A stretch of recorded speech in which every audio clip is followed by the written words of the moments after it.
فتبينوا قوما بجهالة فتصبحوا على ما فعلتم نادمين واعلموا أن فيكم رسول الله لو يطيعكم في كثير من الأمر لعنتم ولكن الله حبب إليكم الإيمان وزينه في قلوبكم وكره إليكم الكفر والفسوق والعصيان أولئك هم الراشدون فضلا من الله ونعمة والله عليم حكيم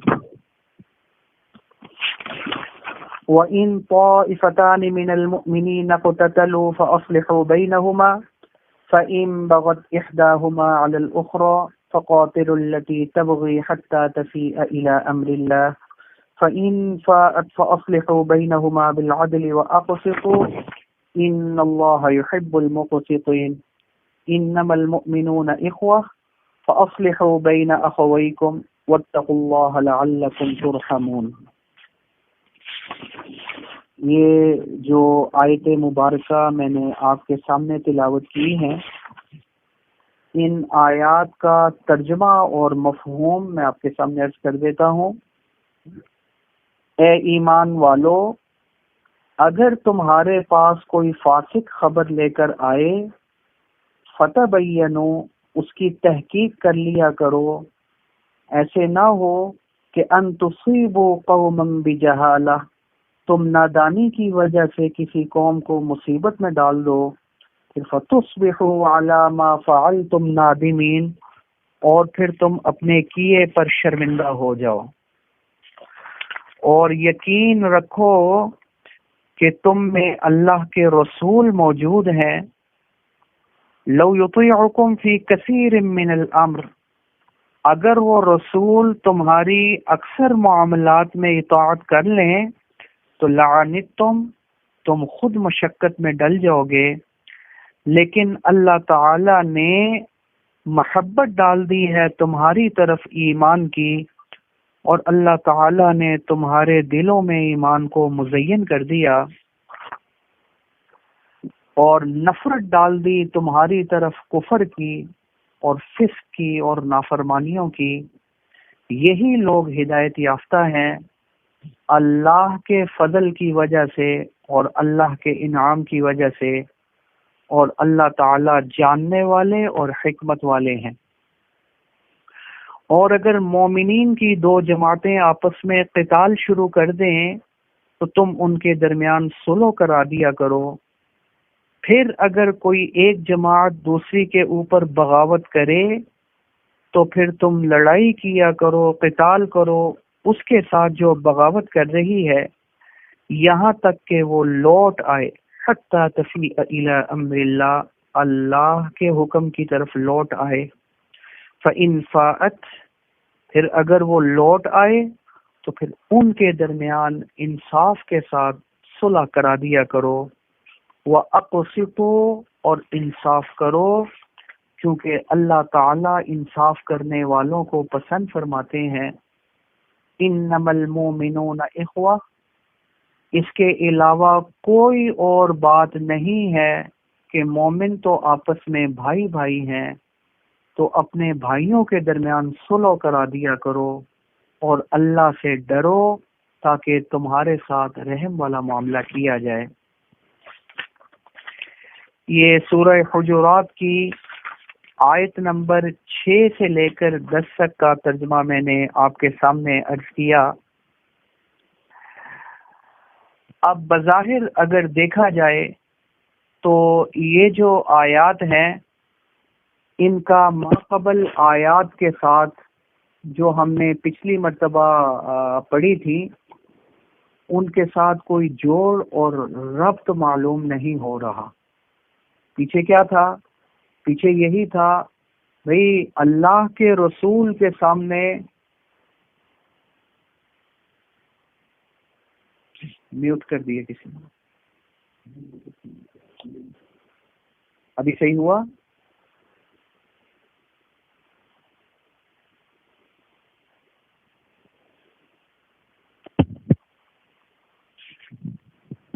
میرا مائک میوٹ ہو گیا.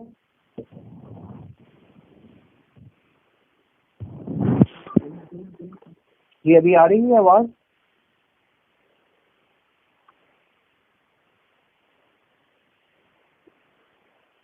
آواز آئی ہے؟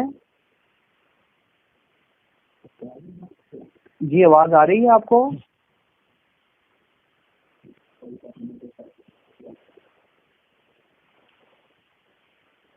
جی آپ کو آواز آ رہی ہے میری ابھی؟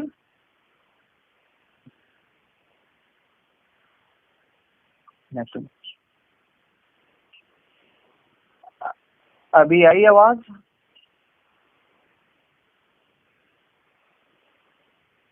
ابھی آ رہی ہے آواز؟ اچھا شروع کر دوں میں؟ اچھا اچھا چلے، میں نے آخری 6 سے لے کر 10 تک آیات کا ترجمہ میں نے آپ کے سامنے عرض کر دیا۔ ترجمہ تو آپ لوگوں نے سن لیا نا؟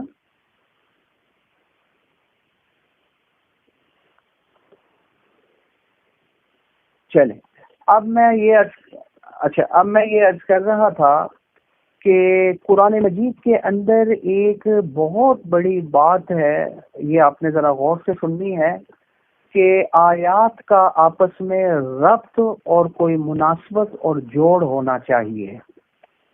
مفسرین نے اپنی زندگیاں لگا دی ہیں قرآن مجید کی آیات کے درمیان ربط اور مناسبت بیان کرنے میں، زندگیاں لگا دی ہیں، بڑی بڑی تفسیریں اس کے اوپر لکھی گئی ہیں۔ حضرت تھانوی علیہ الرحمت نے بھی لکھی تفسیر، آیات کا آیات کے ساتھ ربط، پھر صورتوں کا صورتوں کے ساتھ ربط اور جوڑ۔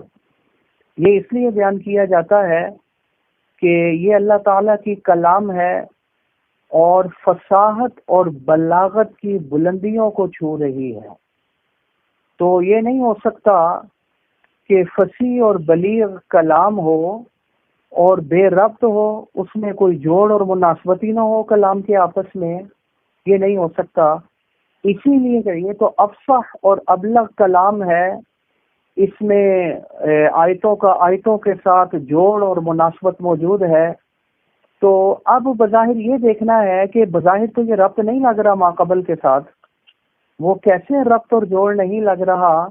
پیچھے تھا لا ترفعوا اصواتکم فوق صوت النبی، نبی کے سامنے بلند آواز نہ کیا کرو، شور نہ مچایا کرو، بے ادبی نہ کیا کرو نبی کی، کہیں ایسا نہ ہو تمہارے اعمال سارے ضائع ہو جائیں، اس چیز کا ذکر تھا۔ اب یہ ہے کہ بلا تحقیق آگے بات نہ کیا کرو، اور کوئی بندہ آ کر بات کر دیتا ہے، پہلے تحقیق کر لو کہ بات صحیح بھی کر رہا ہے یا غلط کر رہا ہے۔ تحقیق سے اگر صحیح ہونا ثابت ہو جاتا ہے پھر آگے نقل کیا کرو، بغیر تحقیق کے آگے بات نقل نہ کیا کرو۔ اب اس کا ماقبل آیات کے ساتھ کیا جوڑ ہے، کیا ربط ہے، بظاہر نہیں لگ رہا۔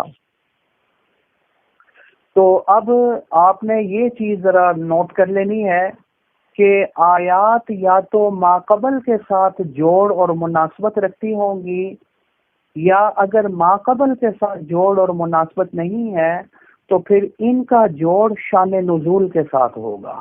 یہ بات بڑے نقطے والی بات ہے۔ حضرت مولانا عبداللہ صاحب رحمۃ اللہ علیہ دارالعلوم دیوبند میں پاکستان بننے سے پہلے پڑھتے رہے، جو سب سے بڑا مدرسہ تھا، اور پہلی پوزیشن لی میرے دادا تھے جامع شفیہ کے محتمم۔ یہ تفسیر میں نے عربی والی تفسیر جلالین بھی اور بیضاوی شریف بھی حضرت سے میں نے پڑھی۔ یہ نقطہ جو میں برد کرنے لگا ہوں یہ حضرت نے بیان فرمایا، یا ربط ماقبل آیات کے ساتھ ہوگا یا پھر شان نزول کے ساتھ ہوگا، جہاں ماقبل کے ساتھ نہیں وہاں پھر شان نزول کے ساتھ۔ تو اب ان آیات کا جوڑ اور ربط شان نزول کے ساتھ ہے، سمجھے؟ اس کی مثال حضرت فرماتے تھے ایسی ہی ہے جیسے قاری صاحب سبق پڑھا رہے ہیں، قرآن مجید پڑھا رہے ہیں، آپ قرآن پڑھا رہے ہیں، ظاہر قرآن کی باتیں چل رہی ہیں، آیت کی باتیں چل رہی ہیں، تو جب وہ چل رہی ہیں باتیں، ایک بچے نے کیا کیا، پاؤں کے اوپر خارش کی۔ قاری صاحب کہنے لگے بیٹا قرآن پڑھتے ہوئے پاؤں کو ہاتھ نہیں لگاتے۔ اب اگر کوئی کہے قرآن پڑھنے پڑھانے میں پاؤں اور پاؤں کے ساتھ خارش کا کیا جوڑ ہو گیا؟ انہوں نے کہا قرآن کے ساتھ پاؤں کی خارش کا تو کوئی جوڑ نہیں ہے، لیکن چونکہ ایک واقعہ ایسا پیش آ گیا، وہ واقعہ کیا تھا؟ قرآن پڑھتے ہوئے بچے نے پاؤں کے اوپر خارش کی، اس واقعے کی وجہ سے قاری صاحب کو کہنا پڑ گیا کہ بیٹا یہ ہاتھ قرآن پڑھتے ہوئے پاؤں کو نہیں لگاتے. اگر یہ پیش نہ آتا تو قاری صاحب قرآن پڑھاتے رہتے، قرآن کے ساتھ جوڑ رہتا. اسی طرح یہاں ایک واقعہ ایسا پیش آ گیا کہ اللہ تعالیٰ کو یہ آیتیں نازل کرنی پڑ گئی. اب اس کا ماقبل کے ساتھ تو جوڑ نہیں، جیسے خارج کرنے کا قرآن پڑھنے کے ساتھ تو کوئی جوڑ نہیں ہے، لیکن شان نزول کے ساتھ اس نے خارج کی. قاری صاحب کو کہنا پڑ گیا کہ بیٹا خارج نہیں کرتے قرآن پڑھتے ہوئے. تو یہاں کیا واقعہ پیش آیا، وہ ہے شان نزول. ان آیتوں کا اس شان نزول کے ساتھ جوڑ ہے. تو وہ شان نزول کیا ہے؟ شان نزول یہ ہے کہ عقبہ ایک بہت بڑا اور غلیظ قسم کا کافر تھا. اس نے حضور صلی اللہ علیہ وسلم کے ساتھ بڑی بے ادبی والا معاملہ کیا. ایک مرتبہ حضور صلی اللہ علیہ وسلم کی پشت مبارک کے اوپر گندگی ڈال دی، اوجری ڈال دی، اور بڑی بے ادبی کی حضور صلی اللہ علیہ وسلم کی. اس کی اولاد کے اندر جو ایک بیٹا تھا، ان کا نام تھا ولید ابن عقبہ. اللہ تعالیٰ نے توفیق دی. یہ تو اللہ تعالیٰ کی توفیق کی بات ہے. مجھے یاد آیا مولانا عبدالرحمان صاحب شفیع رحمۃ اللہ علیہ، دادا جی مولانا ورلہ صاحب رحمۃ اللہ علیہ فرمایا کرتے تھے، یہ ایمان اور یہ ہدایت اللہ تعالیٰ نے اپنے قبضے میں رکھی ہوئی ہے. اللہ جس کو ہدایت دے دے. تو حضور صلی اللہ علیہ وسلم کی کتنی کوشش تھی کہ میرے چچا ابو طالب میرے کان میں کلمہ پڑھ لیں. کیا پڑھ لیا تھا؟ نہیں. اِنَّكَ لَا تَهْدِي مَنْ أَحْبَبْتَ، اے نبی جس کو آپ چاہیں آپ کلمہ نہیں پڑھا سکتے، یہ میرے قبضے میں ہے ہدایت. وَلَٰكِنَّ اللَّهَ يَهْدِي مَن يَشَاءُ، اللہ جس کو ہدایت دے دے. اب باپ کتنا غلیظ کافر عقبہ، حضور صلی اللہ علیہ وسلم کی گستاخی کرنے والا، حضور پر غلاظت پھینکنے والا. یہی گوجڑی وغیرہ اس نے حضور کو پشت مبارک پر رکھی تھی، اور اس مردہ کے اندر سے اللہ تعالیٰ نے زندہ نکالا. بیٹے نے کلمہ پڑھ لیا، اور ان کی بیٹی تھی، بیٹی نے بھی کلمہ پڑھ لیا، ام کلثوم رضی اللہ تعالی عنہا. اللہ تعالیٰ جس کو توفیق دے دے، ہدایت دے دے. بیٹی نے بھی کلمہ پڑھ لیا. بیٹے ولید ابن عقبہ رضی اللہ تعالی عنہما نے کلمہ پڑھ لیا، اور یہ دونوں حضور صلی اللہ علیہ وسلم کی خدمت عالیہ میں مدینہ طیبہ میں پیش ہوئے. دونوں حضور صلی اللہ علیہ وسلم خدمت عالیہ میں پیش ہو گئے، وہاں چلے گئے مدینہ، ہم نے کلمہ پڑھ لیا. اچھا ہوا یوں کہ قبیلہ بنی المصطلق، یہ قبیلہ تھا، ان کے ایک سردار تھے جن کا نام تھا حارث. آواز آ رہی ہے میری؟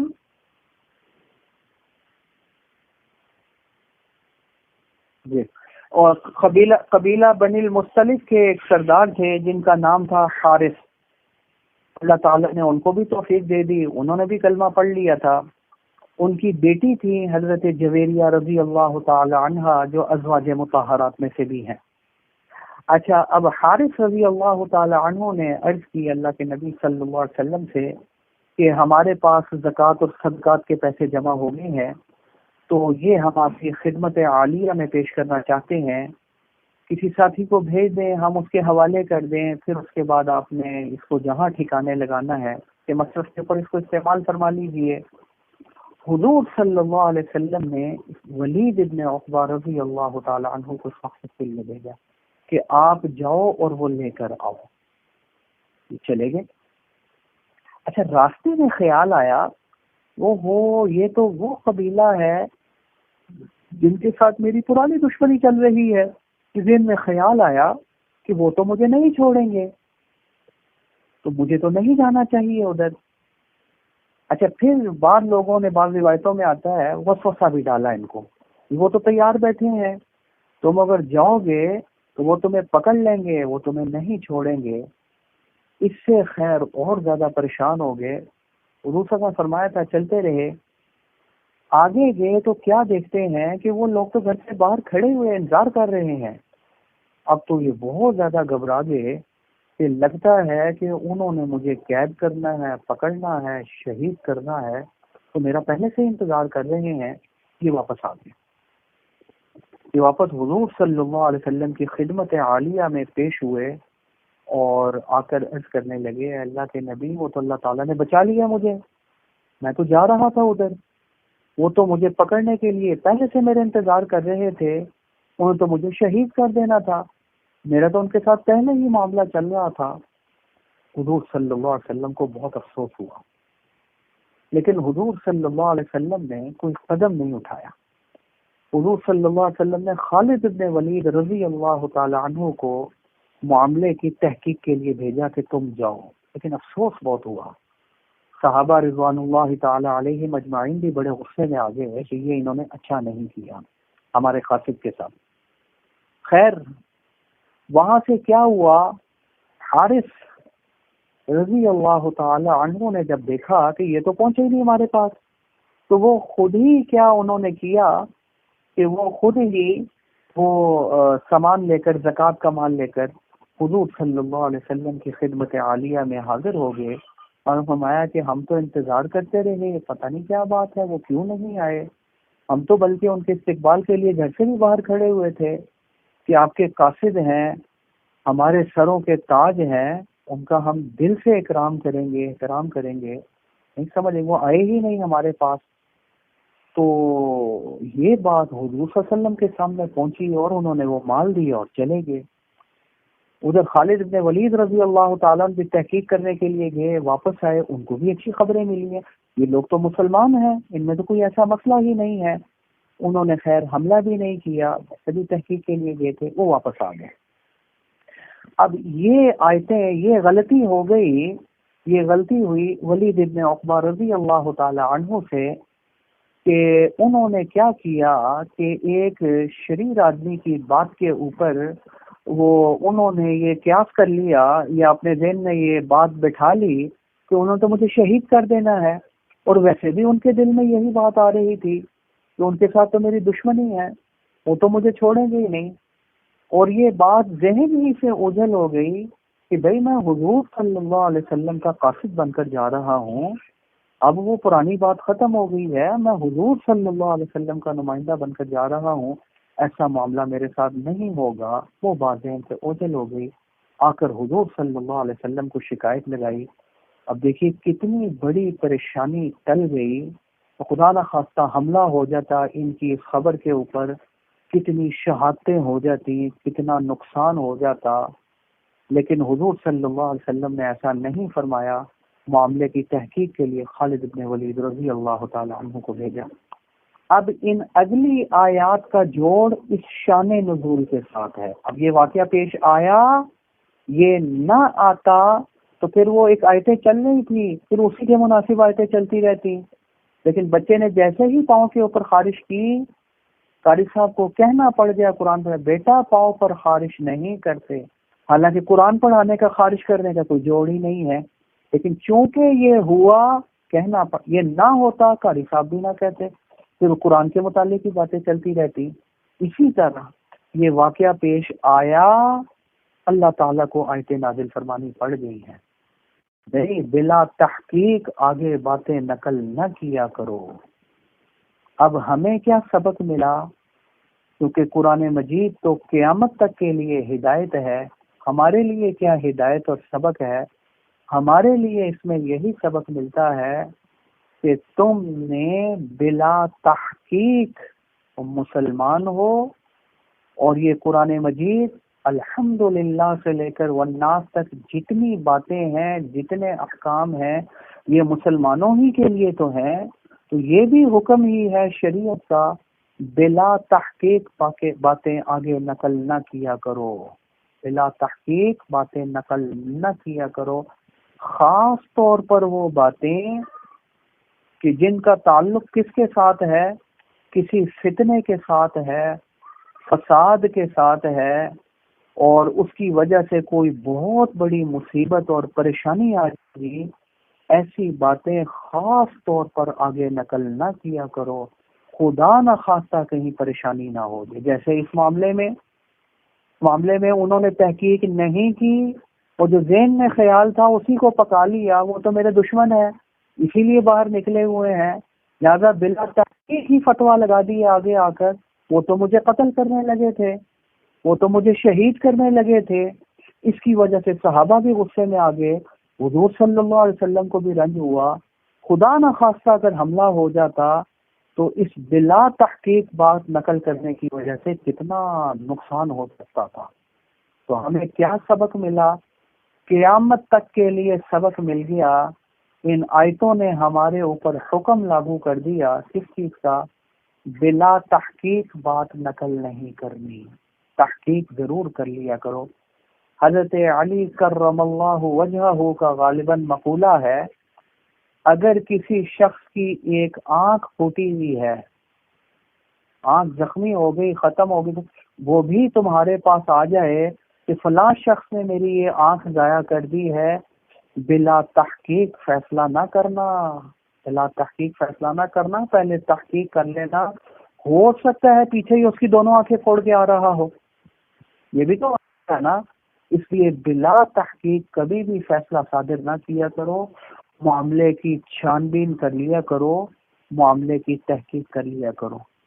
ہمارے ہاں میں دیکھتا ہوں کہ شریعت کے جیسے دوسرے احکامات کی خاص طور پر اس حکم کی بھی بڑی مخالفت سننے میں آتی ہے۔ میرا تو سال ہر سال کا تجربہ ہے، ہمارے پاس الحمدللہ پوری دنیا سے لوگ منسلک ہیں، مسئلے وغیرہ پوچھتے رہتے ہیں، فتوے وغیرہ لینے رہتے ہیں، سینکڑوں ہزاروں کی تعداد میں لوگ لے چکے ہیں۔ تو اب جب بھی کوئی ساتھی میرے پاس آتا ہے، کبھی ایسا نہیں ہوا میں اس کو کہتا ہوں بھائی دوسرے فریق سے بھی میری بات کروا دو، اگر وہ تو آ ہی نہیں رہا میں کہتا ہوں اگر وہ نہیں آ رہا نا پھر سنو میری بات، پھر یہ میں فیصلہ نہیں کر رہا، فیصلہ تو جب تک میں دونوں کی بات نہیں سنوں گا میں کر ہی نہیں سکتا، تو شریعت کی طرف سے مجھے اجازت ہی نہیں ہے۔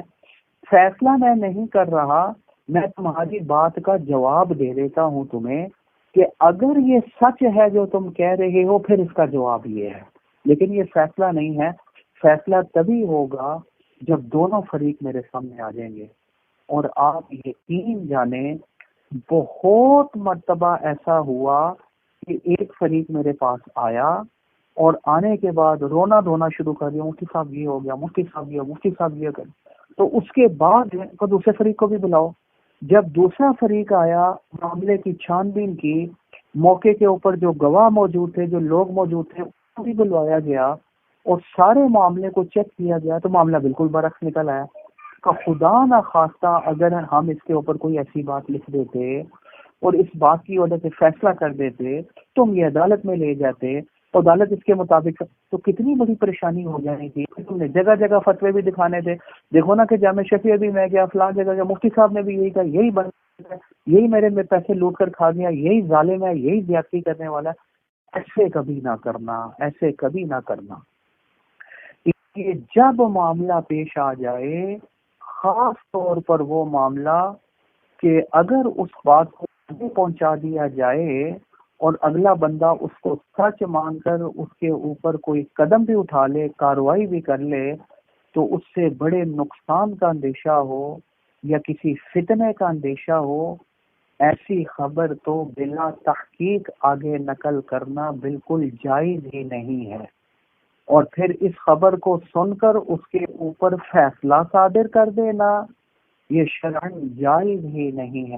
حضور صلی اللہ علیہ وسلم صحابی کی خبر سن کر اگر فیصلہ کر دیتے اور جنگ شروع ہو جاتی، وہ تو مجھے قتل کرنے لگے تھے، آپ کے نمائندے کو شہید کرنے لگے تھے، اور تو اس چیز کا بھی خیال نہیں کیا، تو کتنا نقصان لازم آنا تھا۔ اور ہمارے ساس بہو کی لڑائی ہو گئی، ساس بہو کی لڑائی ہو گئی جی، اچھا جی، اب وہ گھر آتی ہے، ماں کو کہانیاں سناتی ہے، الف سے لے کر یہ تک جی، اے سے لے کر جی تک اس نے پوری کہانیاں سنائی۔ اب ماں صاحبہ نے بھی سن لی، اس نے یہ نہیں سوچا کہ بیٹی جو مجھے کہہ رہی ہے میں ذرا تحقیق کر لوں، میں ذرا چھان بین کر لوں کہ یہ بات بھی صحیح کہہ رہی ہے غلط کہہ رہی ہے۔ آپ نے سوچا کہ بیٹی چونکہ میری ہے، بیٹی نے آ کر مجھے خبر پہنچا لی، تو یہ تو ایسی ہی بات ہے جیسے کہ گویا خدا نہ خواستہ یہ وحی ہو، اور یہ جھوٹ ہو ہی نہیں سکتی، سچ ہی سچ ہے۔ تو اس کو سچ مان کر آپ نے اگلا قدم اٹھایا، کارروائی کرنا شروع کر دی، پھر ایسے جھگڑے اور فتنے شروع ہو گئے کہ گھر ٹوٹنے تک نوبت آ گئی۔ یہ فساد کہاں سے ہوا؟